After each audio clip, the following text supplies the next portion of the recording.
Mis amados hermanos, Shalom para todos y todas. Deseamos que el Eterno les bendiga a cada uno de ustedes. Como siempre, feliz de poder estar aquí compartiendo con cada uno de ustedes el conocimiento de la palabra del Eterno.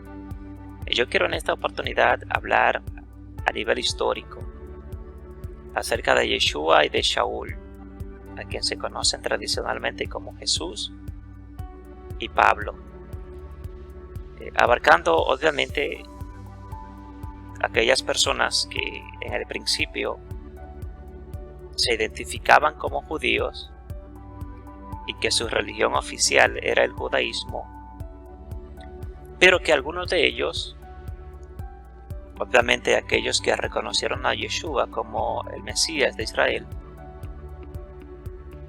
se identificaban con otro nombre y eran los mesiánicos, los nazarenos o los del camino, pero nunca como cristianos.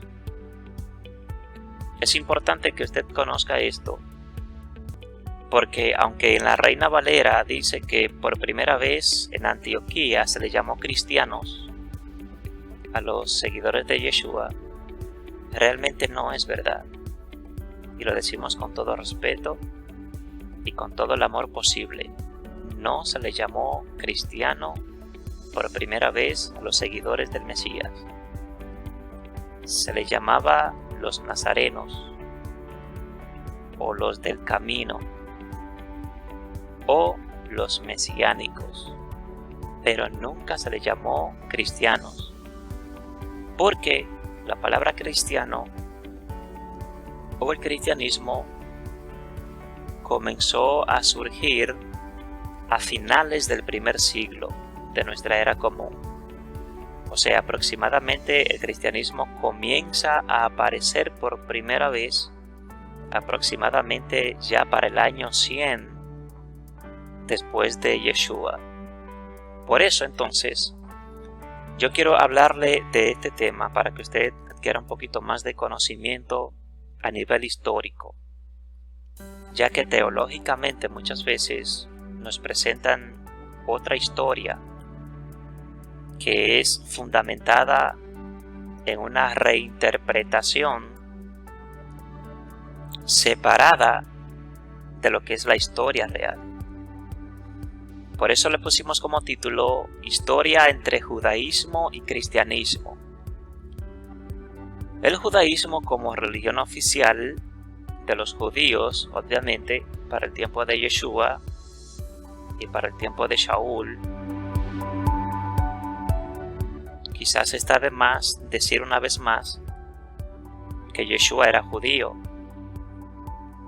y que Pablo, Shaul, aunque no fue nativo, pero también era un judío, porque él nació en Tarso, en Antioquía, pero por causa de la religión, y se cree que posiblemente era hijo de madre judía,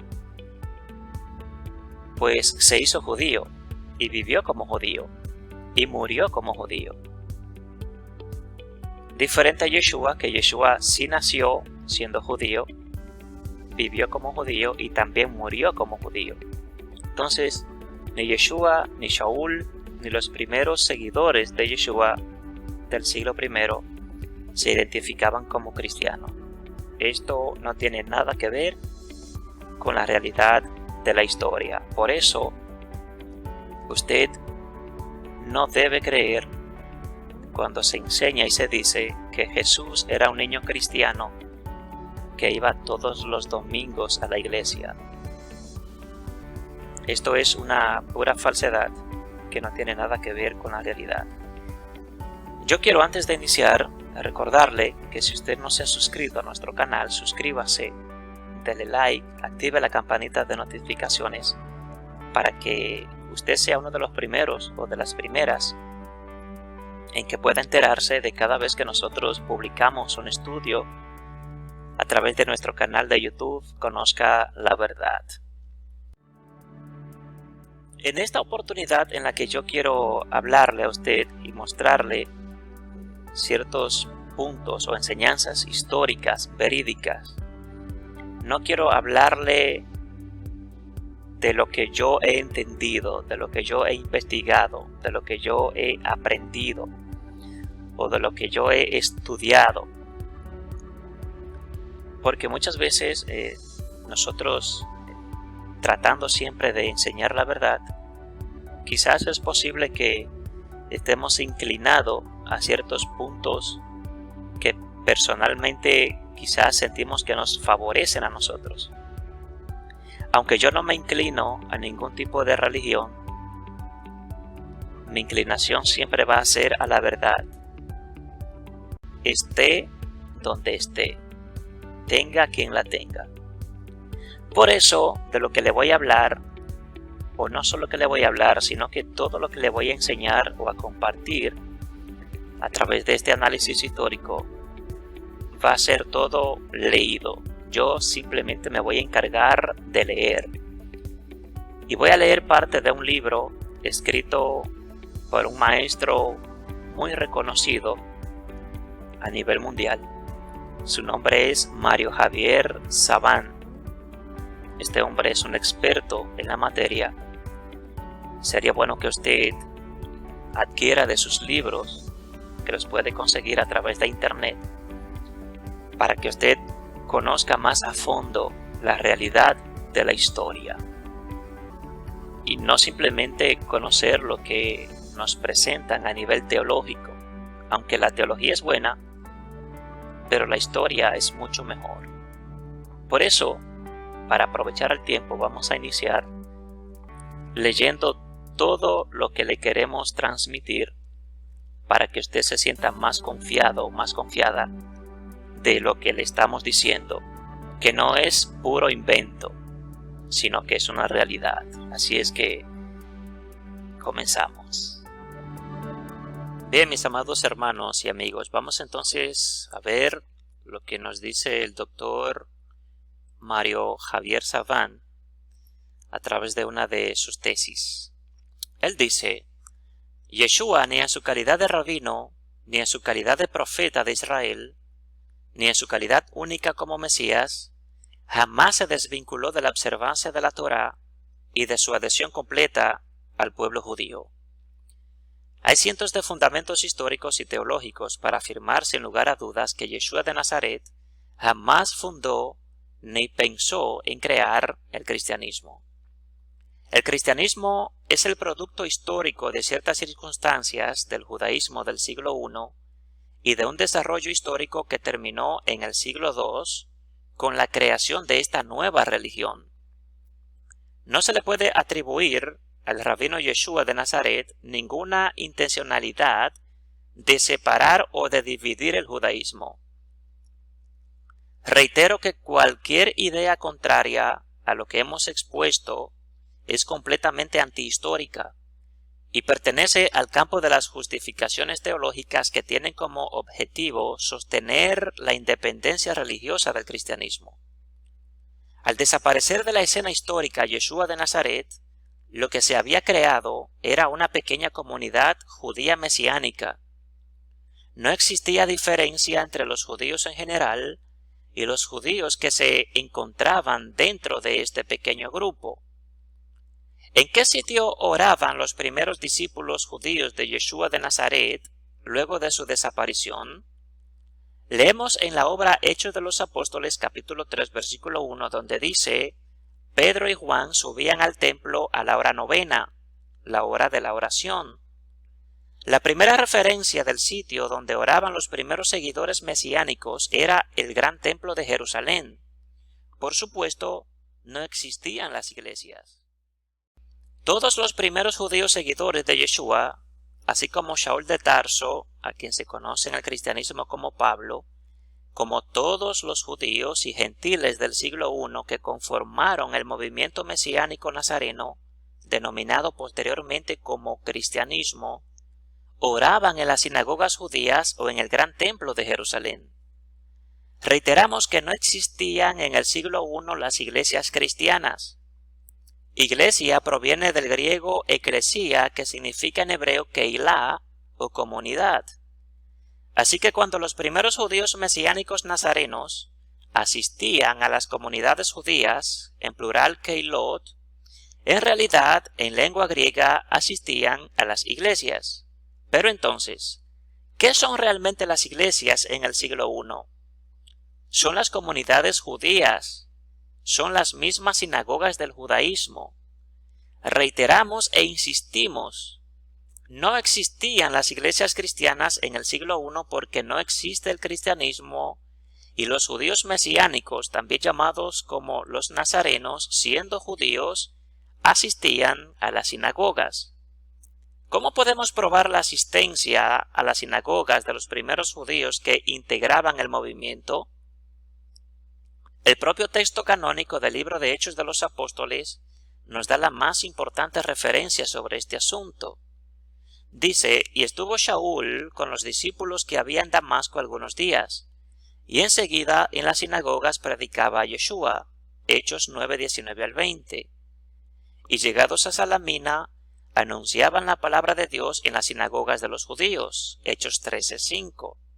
Mas ellos, pasando adelante, desde Perge, llegaron a Antioquía, la de Pisidia, y entrando en la sinagoga el día sábado. Hechos 13, 14. Y al salir ellos, rogaban que en el próximo Shabbat se les hablase sobre estas mismas cosas.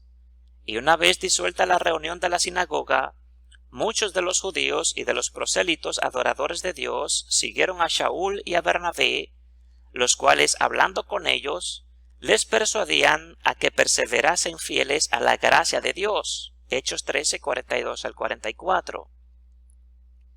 Y el Shabbat siguiente, casi toda la ciudad se reunió para oír la palabra de Dios. Y aconteció en Iconio, según su proceder habitual, entrar ellos en la sinagoga de los judíos y hablar de tal manera que creyó gran multitud. Hechos 14:1. Y al llegar el día Shabbat, salimos fuera de la ciudad a la orilla de una corriente, donde pensábamos había un lugar de oración, y sentándonos hablábamos a las mujeres que habían concurrido. Hechos 16:13. Habiendo hecho el viaje pasando por Anfípolis y Apolonia, llegaron a Tesalónica, donde había una sinagoga de los judíos. Hechos 17:1. Los hermanos inmediatamente de noche hicieron salir a Shaul y a Silas para Berea.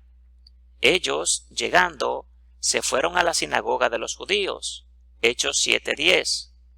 Ya en Atenas, mientras los aguardaba, se irritaba el espíritu de Shaul en su interior, viendo cómo estaba llena de ídolos la ciudad. Discutía pues por una parte en la sinagoga de los judíos. Hechos 17:10 al 11. Discutía cada Shabbat en la sinagoga de la ciudad, o sea, en Corinto, y se esforzaba por persuadir a los judíos y a los griegos. Hechos 18:4. Y entrando en la sinagoga de Éfeso, hablaba con entera libertad por espacio de 3 meses, discutiendo y persuadiendo en lo tocante al reino de Dios. Y esto continuó por espacio de 2 años, de suerte que todos los que habitaban el Asia, tanto judíos como gentiles, pudieron oír la palabra de Dios. Hechos 19, 8 y 10. He citado todos estos versículos del texto canónico del libro de Hechos de los Apóstoles para probar varias cuestiones. Primera cuestión. Los primeros judíos mesiánicos nazarenos en ningún momento asistían a iglesias cristianas separadas de las sinagogas, por lo que oficialmente durante la época de Shaul de Tarso, entre el año 40 al 64 o 65, todas las prédicas paulinas se realizaron dentro del marco del judaísmo. Queda completamente probado que no existían iglesias en el siglo I y que todos los primeros judíos mesiánicos asistían a las sinagogas, en un caso hasta el año 66, al Gran Templo de Jerusalén. Segunda cuestión. Que los primeros judíos mesiánicos observaban el Shabbat y que no existía el domingo como día de descanso. Siendo asistentes a las sinagogas todos ellos, observaban el Shabbat, el descanso sabático del judaísmo. El domingo es una creación posterior del siglo II, y tiene relación con la idea de independencia religiosa del cristianismo. Tercera cuestión. Observamos que quien escribe el texto de Hechos de los Apóstoles tiene ya una intencionalidad teológica de separación religiosa cuando hace referencia a la sinagoga de los judíos. ¿No eran las sinagogas también sinagogas de los primeros cristianos? ¿Por qué motivo se las nombra como sinagoga de los judíos? ¿Existían entonces sinagogas de no judíos en el siglo II? Los marcionistas llamaban a sus recintos de oración sinagogas, así que gran parte del cristianismo del siglo II no oraba aún en las iglesias, sino en las llamadas sinagogas. Podemos decir que no existían iglesias en el siglo I ni cristianos en las iglesias, sino que existían judíos mesiánicos y luego gentiles sinagogales dentro de las sinagogas judías. Cuarta cuestión. Podemos probar que la prédica de Shaul de Tarso no tiene relación con el sistema dogmático del Concilio de Nicea del 325, porque si Shaul hubiera realizado una divinización teológica de la figura de Yeshua de Nazaret, no hubiera podido ingresar a predicar en las sinagogas.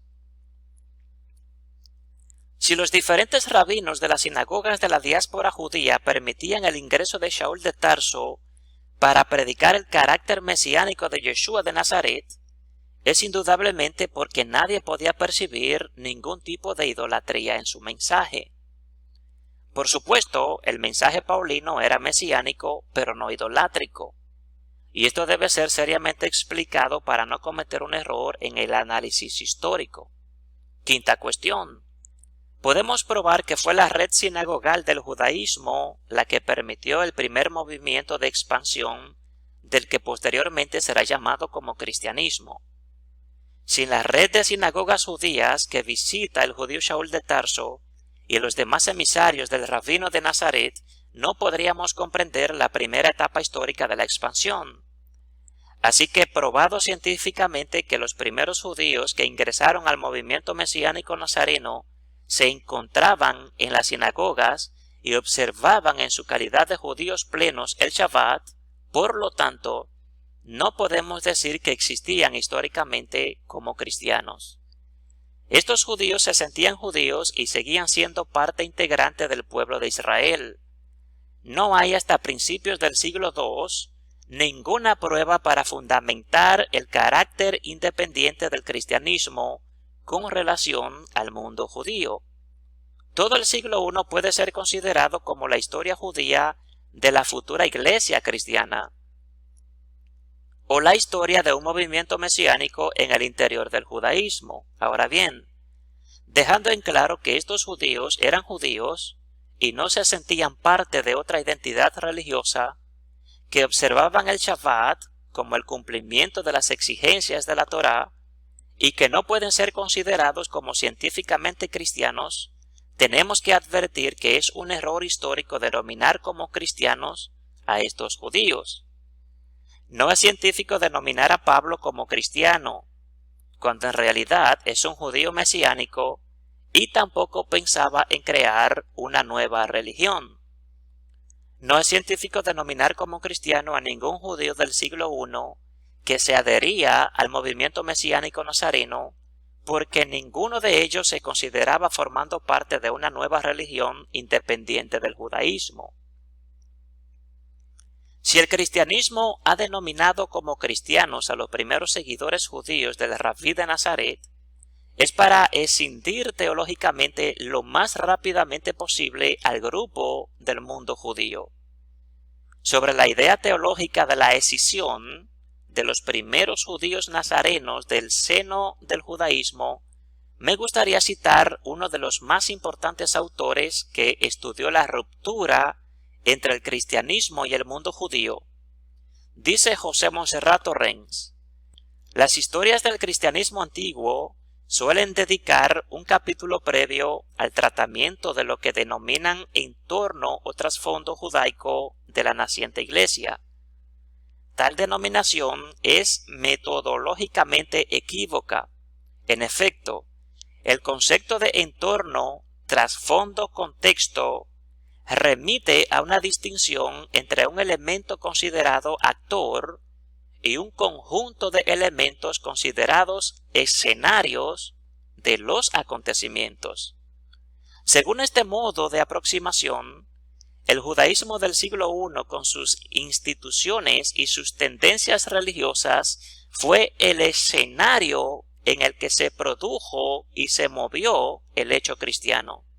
Ahora bien, lo que el juicio histórico ha puesto de relieve en los últimos decenios es que el judaísmo del siglo I no fue el escenario, sino el actor del suceso del surgimiento del cristianismo.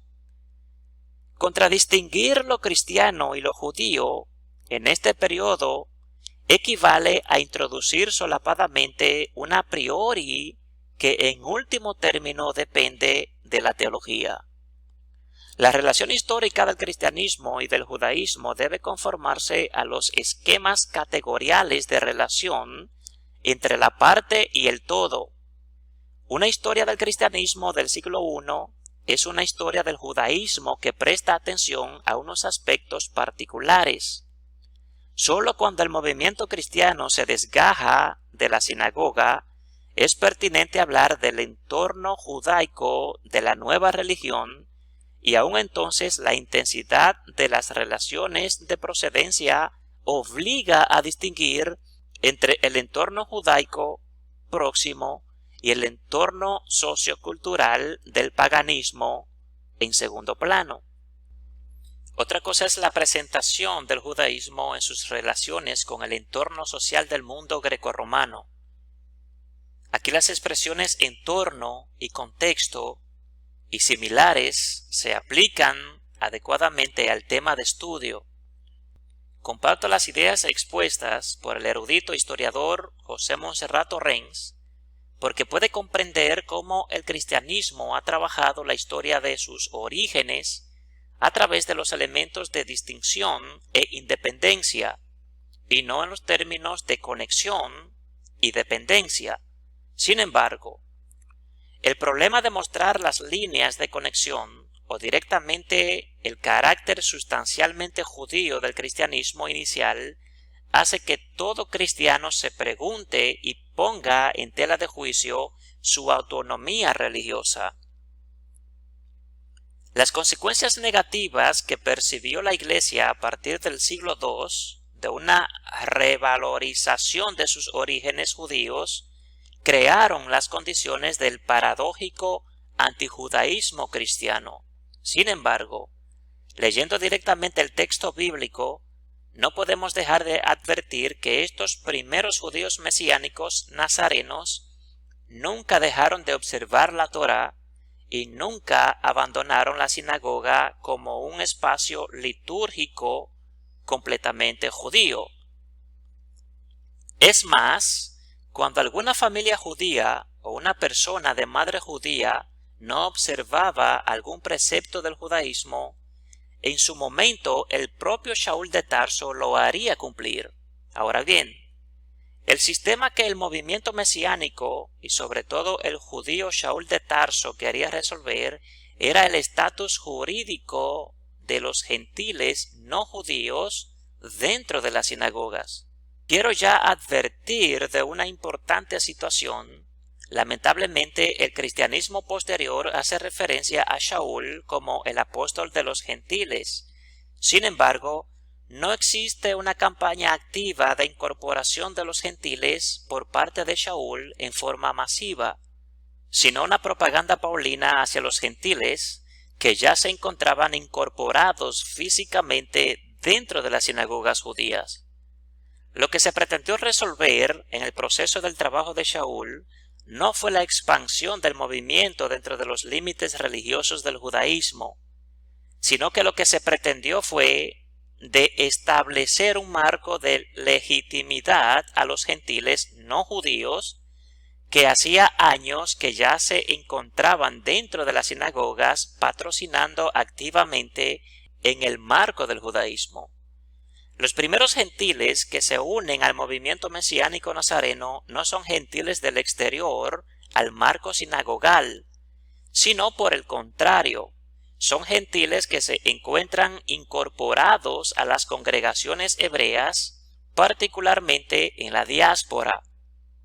Esto es importante de destacar, ya que fueron las sinagogas del judaísmo del siglo I las que le otorgaron la primera masa crítica de fieles al posterior cristianismo. Antes de continuar, debemos realizar una clasificación importante de los tres diferentes grupos que existían dentro de las sinagogas en el siglo I. Por otra parte, considerar que a medida que las sinagogas se iban alejando geográficamente de Judea y su entorno más inmediato, la cantidad de gentiles no judíos aumentaba. Es de suponer que las sinagogas más occidentales tendrían una gran cantidad de población de origen gentil y en forma inversa, las sinagogas orientales tendrían una mayor cantidad de población judía por su cercanía con Judea. Los tres grupos dentro de las sinagogas eran la siguiente. Los judíos, seguramente muchos de ellos descendientes de los primeros fundadores de la congregación, o eventualmente los mismos que realizaron la fundación de la comunidad Kehilá o Eclesía. En segundo lugar, los prosélitos de justicia, llamados Gersedec, eran aquellos gentiles que hacía muchos años se habían convertido formalmente al judaísmo, en el caso de los hombres con el Berit Milá o el Brit Milá, o corte del prepucio, lo que conocemos como circuncisión, y en el caso de las mujeres con la inmersión ritual, lo que conocemos hoy en día como el bautismo. Estos, por su observancia completa de la Torá, se enlazaban matrimonialmente con los judíos del primer grupo. En tercer lugar, o el tercer grupo, son los prosélitos de la puerta, llamados en hebreo los Gertosher, o también denominados como los temerosos de Dios. Estos últimos no se convertían formalmente al judaísmo, sino que se encontraban dentro de la comunidad como simpatizantes. Estos no se circuncidaban, ni en el caso de las mujeres realizaban la inmersión ritual. No eran conversos al judaísmo, pero eran adherentes o amigos. Los tres grupos convivían dentro del marco sinagogal. Los dos primeros grupos, es decir, los judíos cuyos antepasados inmediatos eran judíos, se encontraban integrados con los gentiles convertidos. El tercer grupo de los gentiles, los llamados temerosos de Dios, quienes no se habían convertido, no se podían integrar completamente a la comunidad. ¿Cuál era el principal problema que tenía el tercer grupo, los prosélitos de la puerta, para incorporarse definitivamente al judaísmo? Obviamente la circuncisión.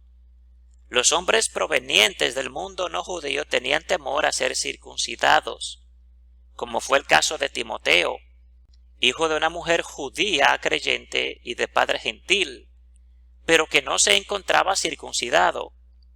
Era tal el cumplimiento del precepto judío que Shaul de Tarso, en su calidad de observante de la Torá, lo tomó y le circuncidó, según Hechos capítulo 16, versículo 1 al 2. ¿Cómo vamos a decir luego que Shaul de Tarso no observaba la Torá? ¿Cómo vamos a designar a Shaul como cristiano cuando cumple completamente la ley judía? Recordemos que una pequeña infección durante el proceso de corte del prepucio podía llevar a la muerte de la persona. Ante esta situación, el gentil no se circuncidaba y quedaba en calidad de incircunciso. En cambio, las mujeres, a las que simplemente se les pedía el baño de inmersión ritual para la conversión al judaísmo, ellas eran admitidas al segundo grupo en forma casi automática. Así que llenaron las congregaciones hebreas de la diáspora de mujeres. Pero los hombres se autoexcluían por el problema de la circuncisión. ¿Cuál era entonces la situación real dentro de las sinagogas de la diáspora judía? Cada día se incorporaban más gentiles sin circuncisión que no podían participar de pleno derecho en la actividad comunitaria judía.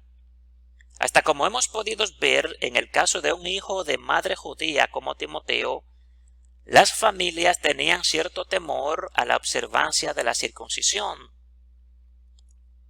Todo el problema entonces de la legitimidad de los gentiles no judíos dentro del judaísmo institucional estaba marcado por el asunto de la circuncisión, y este asunto no tenía ninguna relación con el problema interjudío del mesianismo.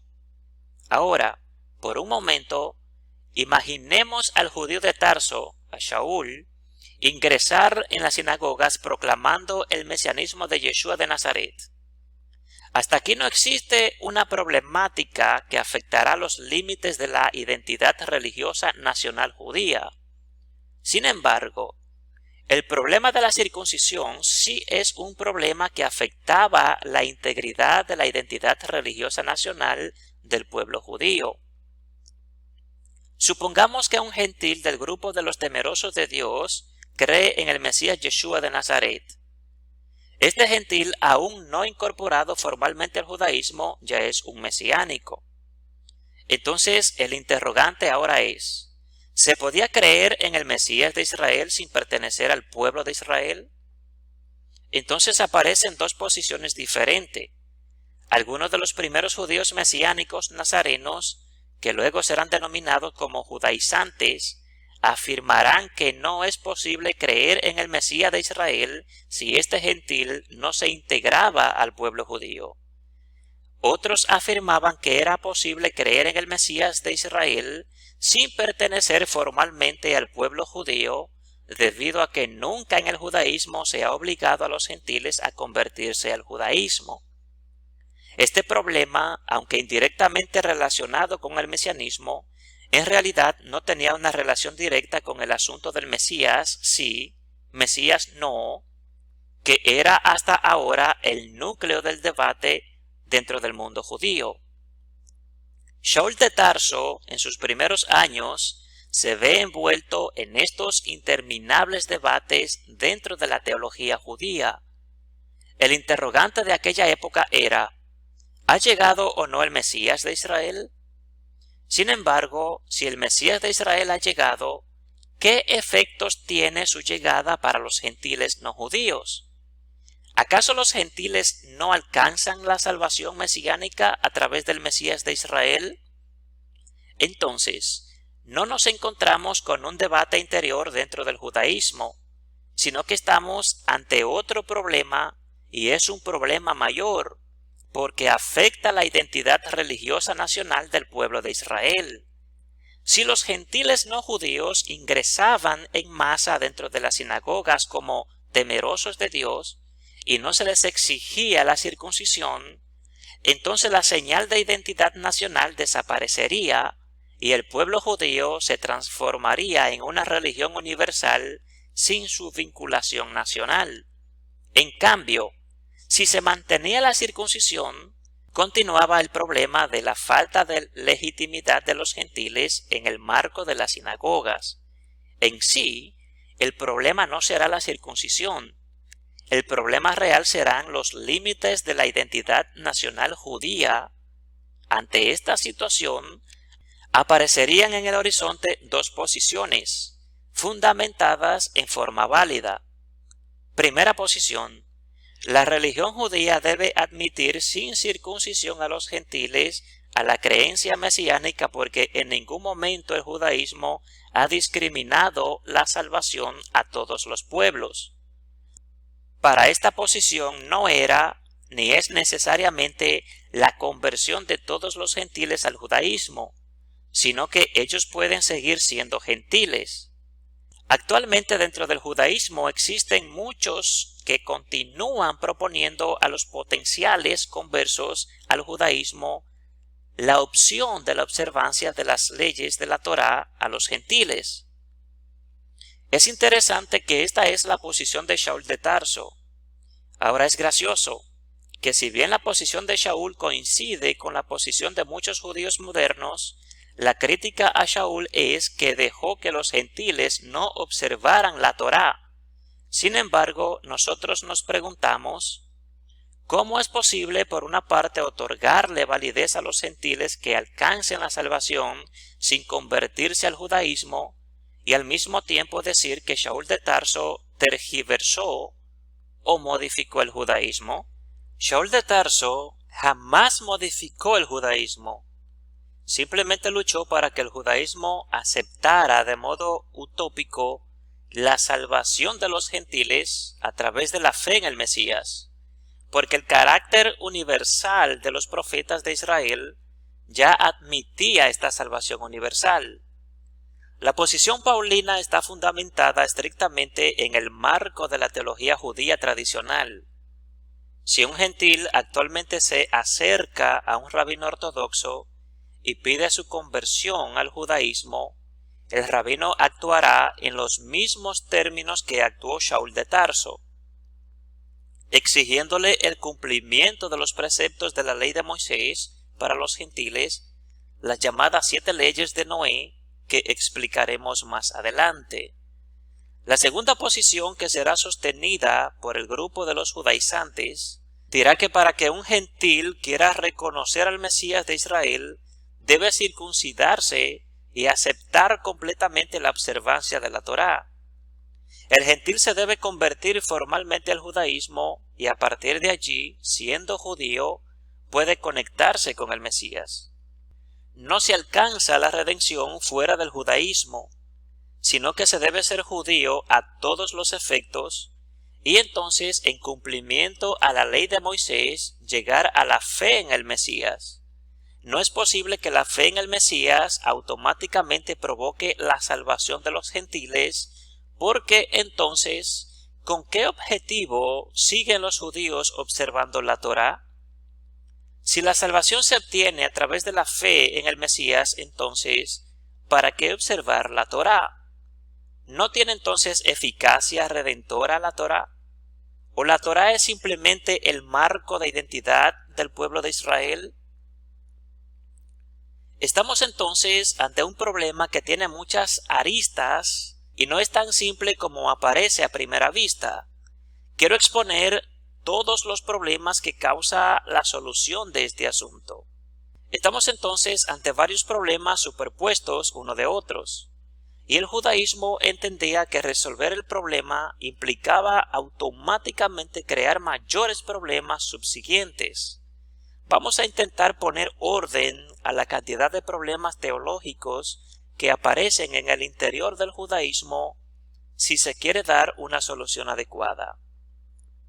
A mi modo de ver, la genialidad de Shaul es otorgarle varias soluciones al problema, pero las soluciones fueron tan utópicas que terminaron creando en el siglo II lo que nosotros conocemos con el nombre de cristianismo. No fue Shaul directamente quien creó el cristianismo, pero si las soluciones utópicas de carácter mesiánico provocaron un descontrol real dentro de las congregaciones judías, lo que dio lugar a la aparición de diversas soluciones teológicas en el siglo II que terminaron en el fenómeno cristiano. Primera cuestión: ¿es el pueblo de Israel como observante de la Torá el único que será redimido al fin de los tiempos, o los gentiles también alcanzarán la salvación? A esta primera cuestión, todo el judaísmo histórico ha establecido de forma bien clara que los gentiles no judíos, que no se encuentren integrados al pueblo de Israel, alcanzarán salvación. Dios es Dios de todos los pueblos, no solamente del pueblo judío. Aquí aparecen dos subcuestiones importantes. Primero, los gentiles deberían unirse al pueblo judío y fusionarse con él. Segundo, serían redimidos manteniendo cada uno su naturaleza nacional. Lo que aparentemente estaba sucediendo es que los gentiles hacía ya un largo tiempo que se estaban naturalmente incorporando, acercándose lentamente a las sinagogas. Las congregaciones judías del siglo I eran lo suficientemente liberales para dejarlos ingresar al recinto sinagogal y compartir el judaísmo con los judíos genealógicos. Esta situación histórica creaba la dificultad de la igualdad o desigualdad de los gentiles no judíos frente a los judíos. Segunda cuestión: si tanto judíos como gentiles para el judaísmo alcanzan la salvación, entonces, ¿para qué seguir siendo judío? El propio judaísmo nacional se suicidaba con esta teología y entonces aparecía un tipo de judaísmo internacional mesiánico que reemplazaría al judaísmo nacional. Si el judaísmo nacional era reemplazado por este judaísmo internacional mesiánico, entonces se debía realizar una transformación interior dentro del pueblo judío que permitiera la disolución de sus características nacionales para admitir a los gentiles. El precio a pagar por el pueblo de Israel era muy alto y en cierto modo iba contra las tradiciones nacionales que se habían desarrollado en forma firme en los últimos siglos. Sin embargo, el judaísmo nacional iba a resistir la tentación histórica de la disolución en medio de los gentiles. Y si el objetivo no era la disolución del pueblo de Israel entre los gentiles, sino la judaización de los gentiles en medio de las congregaciones judías, quizá Shaul y los gentiles universalistas aún no habían previsto el ingreso de miles de gentiles a las congregaciones de Israel, sino que el objetivo central de este grupo era lograr la igualdad jurídica y por lo tanto religiosa de los gentiles dentro del judaísmo. A esta segunda cuestión, los gentiles que observaban las 7 leyes de Noé, que estudiaremos más adelante, cumplirían con la Torá de Moisés en su calidad de no judíos. Y entonces retorna la pregunta: ¿los gentiles pueden observar los mínimos indispensables de la Torá a través de las 7 leyes de Noé y no necesariamente a través de todos los preceptos del judaísmo? ¿Qué sucedía en una congregación judía del siglo I cuando se unía en matrimonio un judío observante de la Torá con una gentil que cumplía las 7 leyes de Noé? Los hijos, ¿qué observaban? En realidad, los hijos de estos matrimonios mixtos, al observar las 7 leyes de Noé, alcanzaban la salvación a través de la propia teología judía. El gran interrogante era: ¿qué identidad tenían los hijos? ¿Eran judíos o gentiles?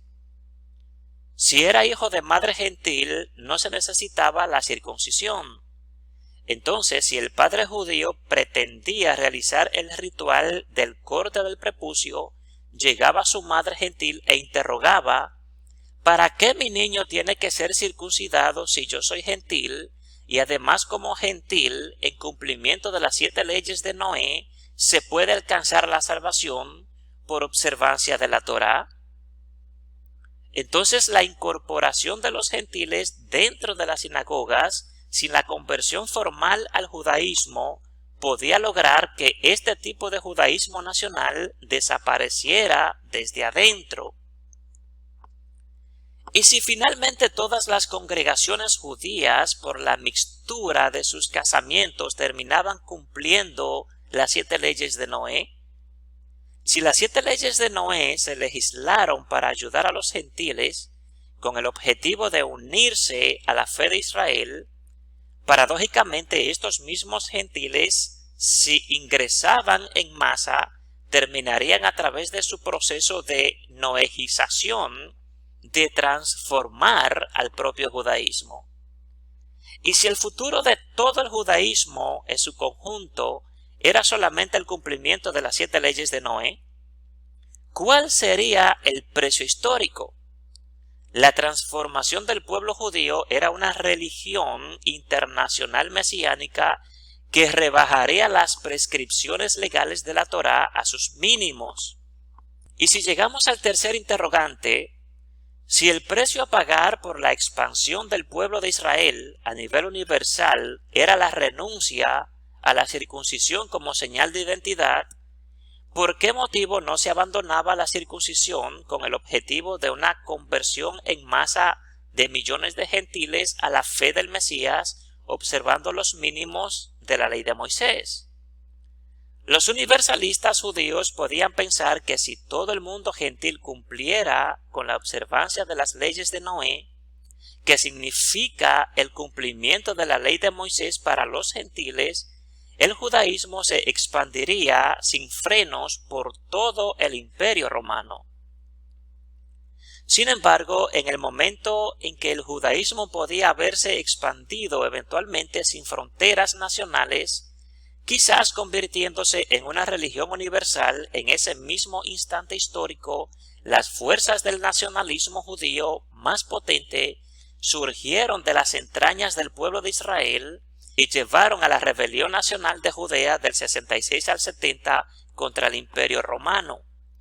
Entonces podemos advertir una nueva paradoja histórica más. El judaísmo, en tanto religión, era muy atractivo para las masas gentiles del imperio romano, y al mismo tiempo, en tanto nacionalidad, eran considerados rebeldes políticos contra el mismo imperio que lo acogía.